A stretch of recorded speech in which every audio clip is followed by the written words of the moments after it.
posledično ne pomeni vrnitve k Leninu.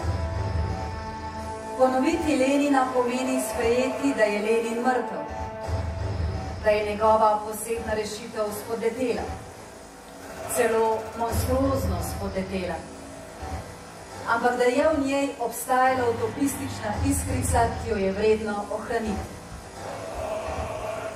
Ponavljati Lenina pomeni, da moramo razločiti med tem, kar je Lenin dejansko storil in poleg možnosti, ki jih je pustil odprte. Ponoviti Lenina ne pomeni ponoviti, kar je Lenin storil, ampak kar mu je spodletelo storiti. Njegove zamujene priložnosti. Lenin danes deluje kot figura iz drugega časa. Ne gre za to, da se za njegove pojme centralne partije in tako naprej zdi, da pomenijo totalitarno grožnjo.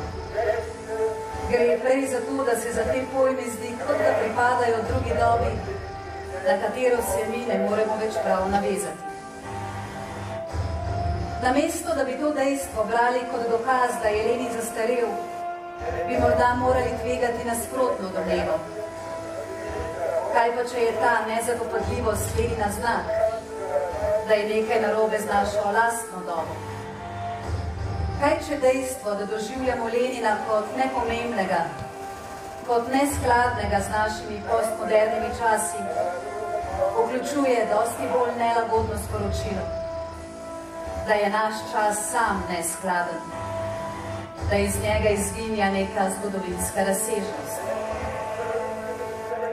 Istnieje stary dowcip o socjalizmie jako syntezie największych osiągnięć całej ludzkiej historii. Od czasów prehistorycznych socjalizm zapożyczył prymitywizm.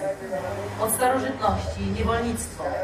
Od średniowiecznego społeczeństwa brutalną władzę. Od kapitalizmu wyzysk, a od socjalizmu nazwę. Czy nie można by powiedzieć czegoś podobnego o naszych próbach powtórzenia gestu Lenina? Od konserwatywnej krytyki kulturalnej zapożycza ideę, że jakoby dzisiejsza demokracja nie jest już miejscem podejmowania kluczowych decyzji. Od cybernetycznych ideologów pomysł, że globalna sieć cyfrowa oferuje nową przestrzeń do wspólnego życia i tak dalej. Od Lenina natomiast w mniejszym lub mniejszym stopniu zapożycza tylko samo nazwisko. Fakt ten można użyć jako argument ku powróceniu do Lenina. Oznaczenie Lenin jest tym, co kształtuje i przetwarza zbiór ogólnych pojęć w teoretyczną formację wywrotową.